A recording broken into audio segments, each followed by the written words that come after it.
I think one of the most disturbing things is, and I mentioned it a couple of weeks ago too, right? Is that nobody in this fucking community can stay on topic.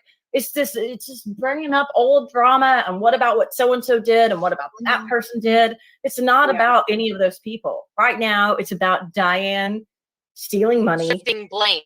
That should have blame shifting. And deflecting, well, if you're going to call out this person, why aren't you calling out that person? Well, you know what? There's another time and place for all that. Frankly, I don't want to go back down that road of going back to all the past drama and shit that's been talked about over and over and over and over again. I just don't understand why we can't stay on topic ever in this community and focus on the topic at hand. Because what Brian St. John did or what Molly Golightly has done or STS or Laura or this person or that person doesn't have shit all to do with Diane stealing money from that should have went to St. Jude's. It's so fucking infuriating. So now we've got all these dumpster fires that are going off all over the entire fucking community. And you've got even more arguing, even more animosity, even more people that are pissed off at each other. More friendships are breaking up. Because this is a time I think that we should all be coming together, right? For the collective good of the community. And I think everybody's lost sight of that. It's so frustrating. Right. Well, I think a lot of that happened when when they finally got Isaac up there with Wendy and Randy. And the whole, like you said, Brian St. John came up when... What does he have to do with anything right now? Why are you trying to sick Isaac on him? Like, why does Isaac care about what happened with Brian St. John, 3-4 years ago? Like, that didn't have anything to do with anything. Oh, you're like Diane. Yeah, you're saying that you're both done with Diane at that point, but yet you're still trying to take the attention away from her and put it on someone else who had nothing, Isaac don't give a shit about what happened with him.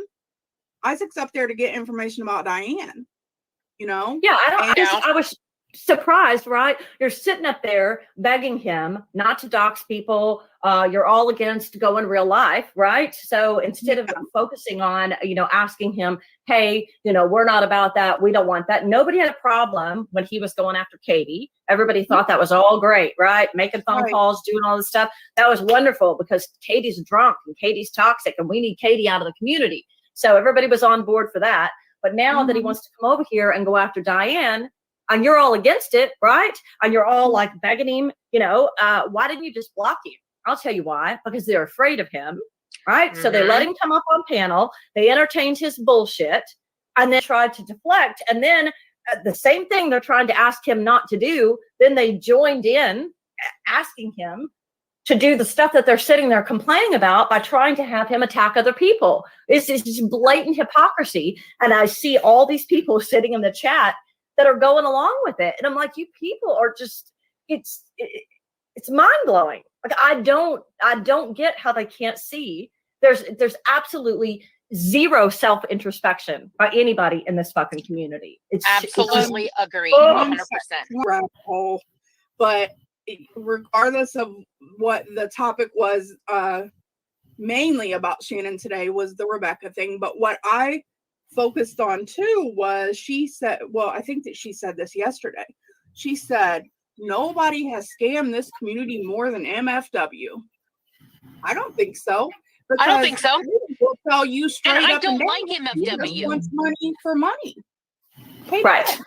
She tells you what she's using it for. You know what I mean? And if Katie does use it for something else, she'll come out the next day and say, fuck it, I didn't use it for that. So what? What are you going to do? You want it back?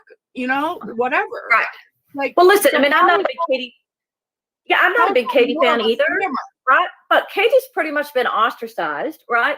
The majority of at least the majority of the OGDC don't go over there, don't fuck with her anymore. She's off kind of doing her own thing. And she's not really, she's not a factor or an issue anymore. Nope. So I don't know why Katie's being brought up or we're comparing what's happening now to what Katie has done, because none of us go over there and really fuck with Katie anymore.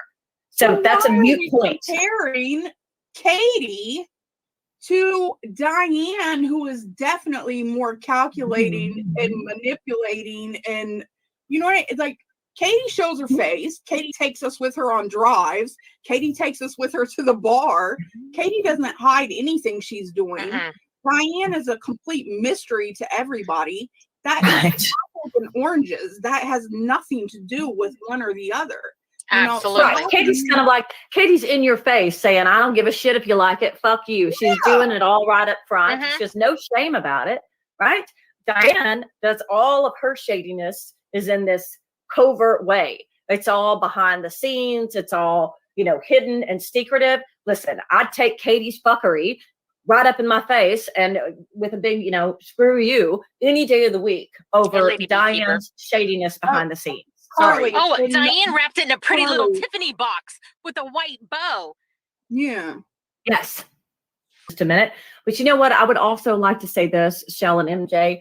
I've heard a lot of people losing their collective shit over Laura, Molly Golightly, STS, people like that, Yaba and Sam having an opinion on what's going on with Diane, right? And I'm sorry. Even if you don't like those people, even if you're not big fans of them, they all have a right to speak up, speak their mind, and say what their opinions are. These are all people who have been dragged to hell and back or fucked over by that channel. Okay. And so, you know what? You don't have to like them, but to tell them that they don't have a right to speak up or to voice their thoughts is the most hypocritical bullshit I've ever seen. Stop telling them that it's none of their business, and how dare they rear their ugly heads and speak on this. They have every right to speak on it. They were the target of a lot of bullshit off that channel. Well, they have a right to express their feelings. And I'm going to tell you this, I fully believe, and maybe I'm going to be an asshole for saying this, but I don't think I'm the only one that thinks it. I think that given the opportunity, well, first of all, I think that Randy's going to continue to fuck with Diane behind the scenes. We've watched her do it with other people, and I don't think it would take very much for Wendy to allow her back in as well. And I have a real issue with that. We've watched it happen. We watched it happen with FOD. Our emotions were fucked with over that whole FOD situation, and we were all jerked around back and forth. And I've seen some of the people that we talked about earlier in the stream that ride hard for Randy, that were going in and bitching FOD out and whatever. Now, all, hoochie coochie over there with FOD. It blows my mind. And I'm not willing to have my chain yanked and my emotions played with over this situation with Diane. Absolutely not. Yeah. Conklin. Cassie's over here reading my mind, right? Listen to her comment. Randy embraces toxic people.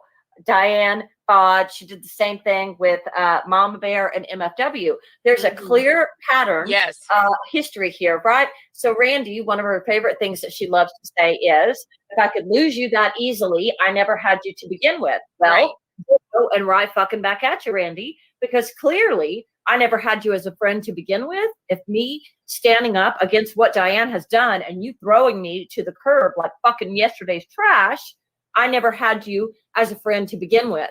But I have a huge concern about your pattern of behavior of clinging on, defending, and desperately wanting to hold on to these toxic individuals. It's not a 1 or 2 time thing. It's a clear, repeated pattern, and we've watched it happen over and over and over. So what is going on with you that it's more important for you to hang on to these toxic fuckers that come into your life, and for you to throw away good, decent, honest people that have loved you, cared about you, and fought for you tooth and nail, and you can so easily throw us to the curb. So I take your words, Randy, and I throw them right back at you. If you can get rid of me that easily, I never had you to begin with.